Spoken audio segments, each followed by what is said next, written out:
नमस्कार, राज्यसभा टीवी के खास कार्यक्रम आरएसटीवी विशेष में आपका स्वागत है। मैं हूं दीपक डोभाल। बीते दिनों बेमौसम बरसात की मार झेल रहे किसानों का जख्म भरा भी नहीं था कि एक नए अनुमान ने किसानों की उम्मीदों पर पानी फेर दिया है। मौसम विभाग के आकलन के मुताबिक इस साल सामान्य से कम बारिश होगी, यानी लगातार दूसरे साल मानसून में कमी के आसार हैं। विशेष में आज हम इसी मुद्दे पर बात करेंगे और मानसून के सारे पहलुओं को दिखाएंगे कि कैसे देश के किसानों के लिए यह बेहद अहम है। तो शुरू करते हैं आरएसटीवी विशेष मानसून की चाल।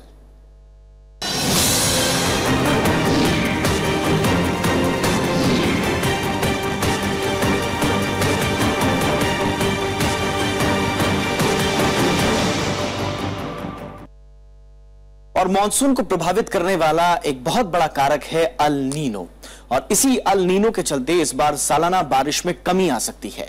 मौसम विभाग के मुताबिक देश के कई हिस्सों में लगातार दूसरे साल सूखा पड़ने की आशंका है। ऐसे में सरकार और उससे ज्यादा किसान चिंता में पड़ गए हैं कि खरीफ की फसल की बुआई के वक्त सिंचाई का क्या इंतजाम होगा।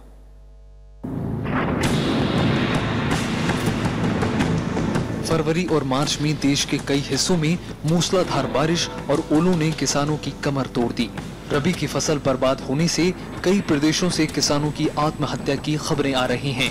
मौसम की इस मार से लोग उभरे भी नहीं थे कि मौसम विभाग ने एक और नई भविष्यवाणी जारी कर दी। आकलन ये है कि इस बार सामान्य से कम बारिश होने का अनुमान है। इस भविष्यवाणी ने एक बार फिर किसानों को चिंता में डाल दिया है। मौसम विभाग के मुताबिक इस बार औसत बारिश का 93% ही आसमान से पानी बरसेगा। पृथ्वी विज्ञान मंत्रालय इस आकलन के बाद अभी से सक्रिय हो गया है। Quantitatively, the monsoon seasonal rainfall is likely to be 93% of the long period average, generally called as LPA, with a model error of ±5%। मौसम विभाग के अनुमान के बाद देश में धान, गन्ना, सोयाबीन और कपास उगाने वाले किसानों की पेशानी पर चिंता की लकीरें हैं। इससे जुड़े व्यापारी भी उदास नजर आ रहे हैं। मौसम विभाग के मुताबिक अल नीनो के असर के चलते बारिश में कमी आएगी। बीते कुछ वर्षों में अल नीनो के चलते भारत में मानसून काफी प्रभावित हुआ है। देश में मानसून में होने वाले बदलाव के लिए जानकार जलवायु परिवर्तन को भी वजह मान रहे हैं। हाल के दिनों में मौसम में जिस तरह के बदलाव आए हैं, उसने मौसम वैज्ञानिकों को पसोपेश में डाल दिया है। देश के पश्चिमी इलाकों में इस वक्त पारा सामान्य से कई डिग्री ऊपर चढ़ गया है। लिहाजा मौसम विभाग ने लू चलने की भविष्यवाणी अभी से कर दी है।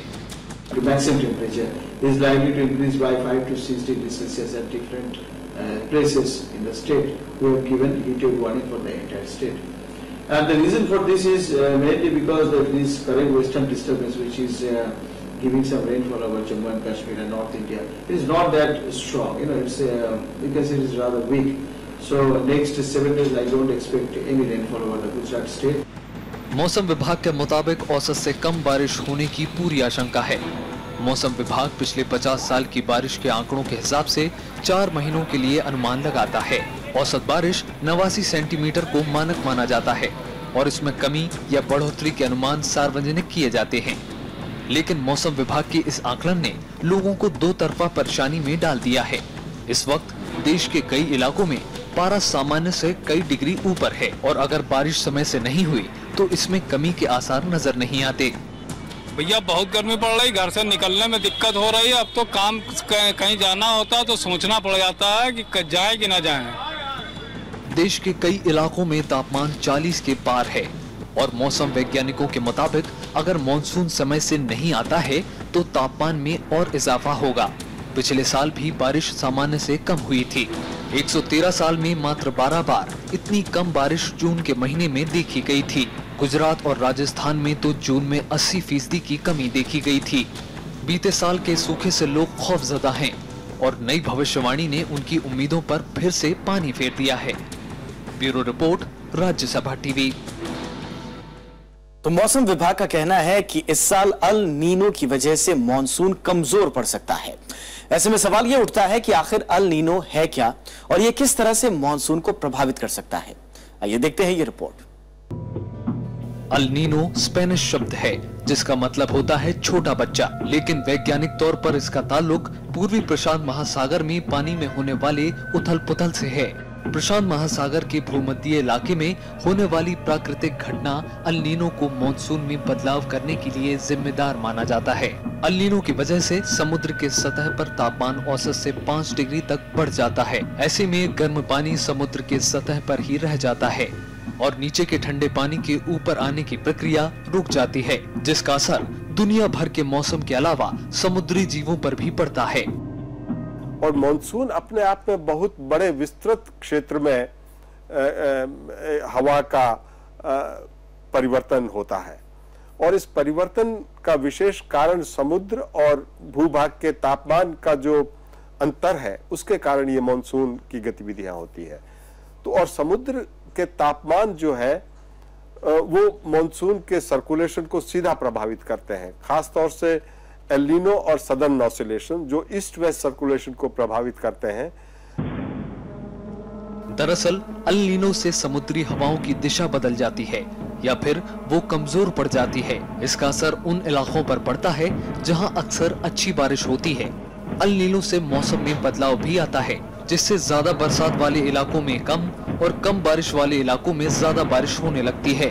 आमतौर पर ऐसा 10 साल में 2 या कभी-कभी 3 बार हो सकता है। आमतौर पे प्रशांत महासागर में का जो equatorial Pacific, eastern equatorial Pacific है वो ठंडा होता है।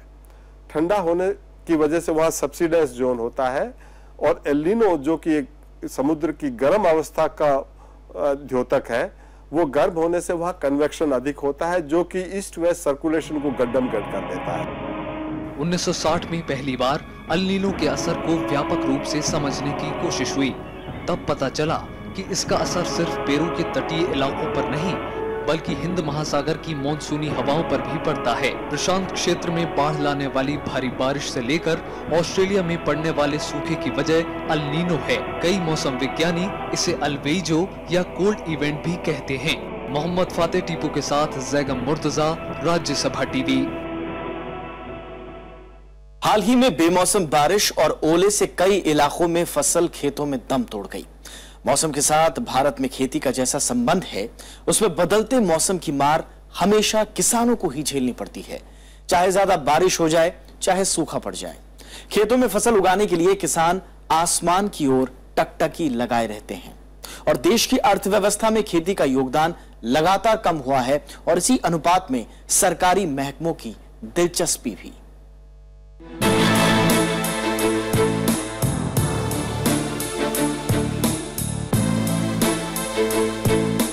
खेतों में गिरी इन फसल ने किसानों की उम्मीदों पर पानी फेर दिया। अब मेहनत पसीने से खड़ी फसलें बर्बाद हो गईं, तो बड़ी तादाद में किसानों ने जीने का मोह भी छोड़ दिया। किसानों का ना तो बारिश पर जोर है और ना ही सूखे पर। आलम यह है कि बुंदेलखंड का आधा हिस्सा हर साल बारिश की मार झेलता है और आधा सूखे की। देश का 60% हिस्सा सिंचाई के लिए बारिश पर निर्भर है। असम और झारखंड जैसे राज्यों में ये आंकड़ा 95% है। अब मानसून के दौरान कम बारिश को लेकर मौसम विभाग के पूर्वानुमान से किसान डरे हुए हैं। मॉनसून और हमारे खेती में, हमारे एग्रीकल्चर का जो रिलेशन अगर समझने की जरूरत है तो वो ये देखने की जरूरत है कि पिछले 5 महीने में क्या हुआ है। बिन मौसम बरसात, लाखों हेक्टेयर की जमीन चली गई, खेती चला गया, लोग जो थे वो और भी गरीब, जो गरीब थे वो और भी गरीब हो गए। तो मॉनसून जो है एक तरह से इस देश का वित्त मंत्री है। हालांकि इस दिशा में काम भी हो रहे हैं, लेकिन फौरी जरूरतें इससे पूरी नहीं हो पा रही। भारतीय कृषि अनुसंधान संस्थान ने बारिश की अनिश्चितता के मद्देनजर कुछ नए बीज खोजे हैं जो देर से बोए जाने के बावजूद पर्याप्त पैदावार के लायक हैं। कृषि मंत्रालय फसलों की नई किस्मों को ज्यादा लोकप्रिय बनाना चाहता है। ऐसा बताया जा रहा है कि सूखे या फिर फसल बर्बाद होने के हालात पर काबू पाने में ये मददगार साबित होंगे। पहले होता था कि जैसे जो भी राइस की वैरायटी या मेज की वैरायटी या जो भी हम ग्रो करते हैं, पहले इसका जो है ड्यूरेशन बहुत लंबा होता था। जैसे राइस का 140, 50, 160 डेज तक होता था। अब हम लोगों ने उस ड्यूरेशन को कम करके 120, 30 डेज तक ले दिया है और प्रोडक्टिविटी, उसकी उत्पादकता उतनी ही है। इसका मतलब हुआ कि पर डे प्रोडक्टिविटी बढ़ गई है। तो जो चीज़ हम 150 दिन में ग्रो करते थे, जितना ईल्ड लेते थे, उतना ही प्रोडक्शन अब ले रहे हैं हम 120 दिन में। बड़े पैमाने पर फसल नष्ट होने के बावजूद खाद्यान्न संकट के हालात तो हाल के वर्षों में पैदा नहीं हुए, लेकिन जमाखोरी और कीमतों में बढ़ोतरी का मामला हर बार देखा गया। देश में बफर स्टॉक में मौजूद अनाज फिलहाल संकट के हालात से निपटने के लिए काफी है, लेकिन न्यूनतम समर्थन मूल्य का मुद्दा हर साल किसानों के लिए बड़ी चुनौती बन जाती है।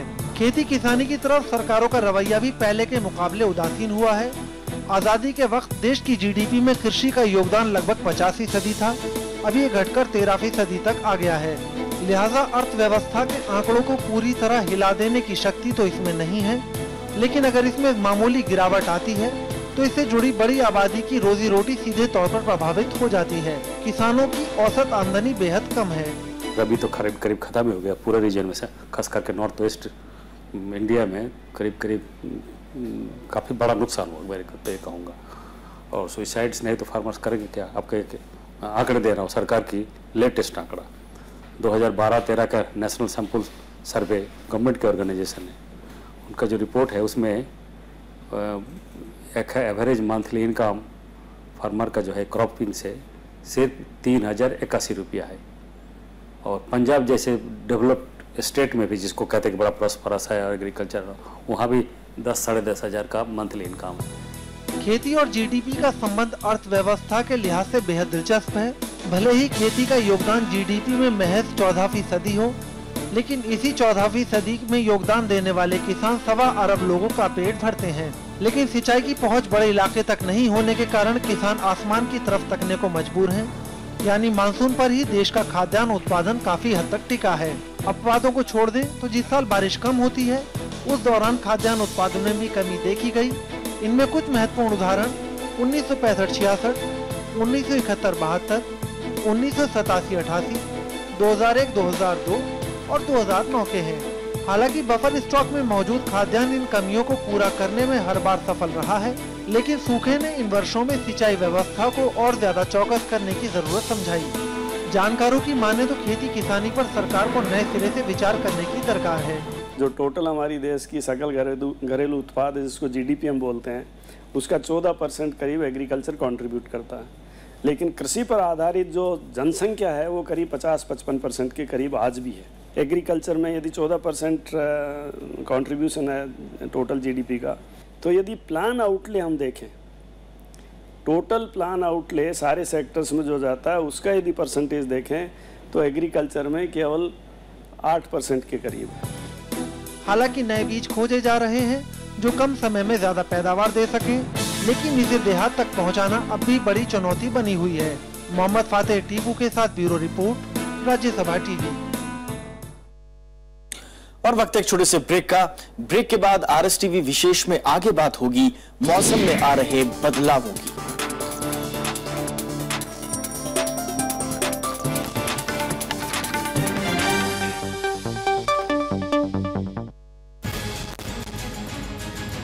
कैसा रहा अफगानिस्तान के राष्ट्रपति अशरफ गनी का भारत दौरा?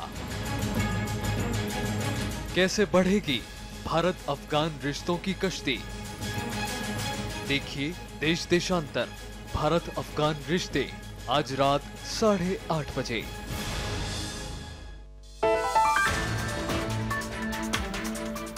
Smart Cities for India, a 98,000 crore rupee project to turn a dream into a reality. But what exactly is a smart city? How will it change urban India? Watch the big picture at 9:30 p.m. on Rajya Sabha television. आज हमारे साथ हैं हरियाणा के मुख्यमंत्री मनोहर लाल खट्टर साहब। Road map है, क्या आपने भविष्य इसका जो संवारने का जिम्मा लिया है उसकी सूरत किस तरीके की तस्वीर होगी? हरियाणा में इस समय तक जितना भी 48-49 साल का जो शासन रहा है, उस शासन में कभी कोई दिशा नहीं रही। तंत्रित विकास यानी कि गांव और शहर बराबरी के दर्जे पर खड़ा करें। सब विषय से उन सब क्षेत्रों में जो अभी पिछड़ा है उसको आगे लाएंगे। हम जातियों पर ध्यान दे करके इस जातिवादी राजनीति के करने के कारण से पूरे समाज का भला नहीं कर सकते। देखिए तरकश शनिवार रात 8:30 बजे और रविवार दोपहर 1:30 बजे सिर्फ राज्यसभा टीवी पर। ब्रेक के बाद आपका स्वागत है। आप देख रहे हैं विशेष। कमजोर मॉनसून को लेकर अगर मौसम विभाग की आशंकाएं सच साबित होती हैं तो इसका असर न सिर्फ खेती पर पड़ेगा बल्कि अर्थव्यवस्था के दूसरे पहलुओं पर भी पड़ सकता है। कमजोर मॉनसून का सीधा असर फसलों के अलावा सेंसेक्स, आर्थिक विकास दर और यहां तक कि सकल घरेलू उत्पाद पर भी पड़ सकता है। मौसम विभाग का कहना है कि अल नीनो के असर के चलते इस साल देश को सूखे का सामना करना पड़ सकता है। इस साल मॉनसून में सामान्य से कम बारिश होगी, जिससे चावल, चीनी और कपास की खेती पर सीधा असर पड़ेगा। इससे पहले 2009 में भी ऐसे हालात पैदा हो चुके हैं। तब अल नीनो के असर की वजह से देश में 40 साल का सबसे बड़ा सूखा पड़ा था। That there is a 35% probability of monsoon rainfall to remain below normal. That is 90 to 96% of the long period average. साल भर होने वाली बारिश में मॉनसून की हिस्सेदारी करीब 3/4 है। सामान्य तौर पर जून से मॉनसून की बारिशें शुरू हो जाती हैं, जो सितंबर तक बरसती है। पिछले 50 साल में मॉनसून के दौरान देश भर में औसतन 89 सेंटीमीटर बारिश हुई। 2013 में औसतन 106 सेंटीमीटर तक बारिश दर्ज की गई, लेकिन 2014 में ये घटकर 88 सेंटीमीटर रह गई। इस साल मॉनसून की बारिश सामान्य से कम होने की आशंका है। जानकार मानते हैं कि इससे किसान और खेती पर खराब असर पड़ सकता है। अगर मॉनसून कम होता है या बारिश बहुत अधिक होती है तो देश का इकोनॉमी इंपैक्टेड होता है, देश की खुशहाली में उसका बहुत बड़ा इंपैक्ट होता है।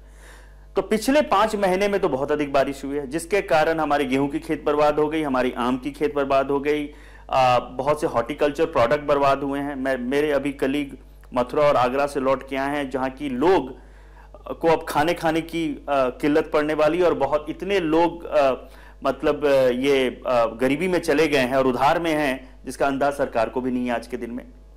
देश के कई हिस्सों में किसान पहले ही बेमौसम बारिश और ओले की मार झेल चुके हैं। इस साल बेमौसम बारिश की वजह से रबी की फसल तकरीबन 20% तक कम होने का अनुमान है। अब अगर मानसून भी कम रहा तो इसका असर सीधा जीडीपी पर पड़ेगा। केंद्रीय सांख्यिकी विभाग यानी सीएसओ के मुताबिक 2014-15 के लिए अनुमानित विकास दर 7.4% गलत साबित हो सकती है। इस साल कृषि विकास दर में भी 3.6% की कमी आने की आशंका है। लागत आधा भी नहीं आया है इसमें, जिसमें 600 रुपये बीघे की जुताई हो रही है, ट्रैक्टर भाड़ा, इसमें 150 रुपये घंटे की सिंचाई, इसमें बहुत नुकसान ज्यादा हो रहा है। जिसमें 3 कट्टी 2 कट्टी गेहूँ हो रहा है, 2 कुंटल भूसा कोई खा नहीं रहा है, जानवर भी, इसमें बहुत नुकसान हो रहा है। देश की अर्थव्यवस्था में खेती योगदान करीब 15% है। देश की 60% आबादी को कृषि से रोजगार मिलता है। मॉनसून अच्छा रहे तो इसका असर खाद्यान्न और सब्जियों की कीमत पर भी पड़ता है। मुल्क में महंगाई की दर घटाने और विकास दर बढ़ाने में मॉनसून अहम भूमिका निभाता है। हालांकि सरकार का दावा है कि देश में खाद्यान्न का पर्याप्त भंडार मौजूद है और अकाल जैसे हालात नहीं होंगे, लेकिन किसानों पर कमजोर मॉनसून के संभावित असर को लेकर सरकार की तैयारियां अभी साफ नहीं है। बेमौसम बारिश में बर्बाद फसलों के लिए अब तक किसानों को पर्याप्त मुआवजा नहीं मिला है। हाल के दिनों में किसान आत्महत्या के मामले भी बढ़े हैं। जाहिर है कमजोर मॉनसून किसानों की बदहाली में और इजाफा करेगा। इससे पैदा हालात से निपटने के लिए सरकार को कई बड़े फैसले लेने होंगे। जैगा मुर्तजा, राज्यसभा टीवी। बीते 2 दशकों में जलवायु परिवर्तन पर चर्चा तेज हुई है और इस दौरान इसके कारण से बदलावों पर काफी चिंता जाहिर की गई। आशंका इस बात को लेकर भी जताई जा रही है कि जलवायु परिवर्तन ने मॉनसून यानी बारिश को भी प्रभावित किया है। हाल के कुछ अध्ययन बताते हैं कि देश में बारिश का चरित्र बदला है। पुणे के राष्ट्रीय जलवायु केंद्र ने 1901 से लेकर 2003 के बीच सालाना बारिश का अध्ययन किया। उसने पाया कि कुछ इलाकों में बारिश पहले से ज्यादा हो रही है और कुछ इलाकों में कम। हाल में नेचर क्लाइमेट चेंज के अध्ययन भी इसी ओर इशारा करते हैं। पर्यावरण विदों का एक बड़ा तबका मॉनसून में बदलाव के लिए जलवायु परिवर्तन को कारण मानता है। पूरे साल में 100 घंटे आती है, एवरेज में 100 घंटे खाली वर्षा होती है, और अगर वो 100 घंटे भी कम होते जाएं, क्योंकि वर्षा अब ज्यादा आ रही है मगर कम समय में आ रही है, तो ये क्लाइमेट चेंज का बहुत बड़ा असर है। दूसरा बड़ा असर है कि बहुत वेरिएबल होती जा रही है, कि कुछ पूरी तरह से समझ में नहीं आता कि कहाँ होगी, कब होगी और किस समय पे होगी, किस सीजन पे होगी, और सीजन भी बदलता जा रहा है, देर से आती जा रही है। तो मॉनसून हमारा जरूर बदल रहा है। जुलाई और अगस्त के महीने में इलाकेवार बारिश में समानता कम हुई है। बारिश यानी मॉनसून के इस अतिरेकी चरित्र ने सरकार को कई योजना बनाने के लिए मजबूर किया है। अगर एक खास इलाके में बारिश का स्वभाव बदला तो इसका असर वहीं तक सीमित नहीं रहता, बल्कि ये देश की पूरी भौगोलिक संरचना को प्रभावित करती है।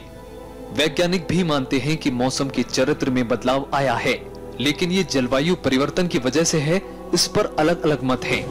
जो क्लाइमेट साइंटिस्ट हैं, आईपीसीसी की रिपोर्ट है, वो भी ये कहती हैं कि हाँ एक्सट्रीम वेदर इवेंट बढ़ जाएंगे।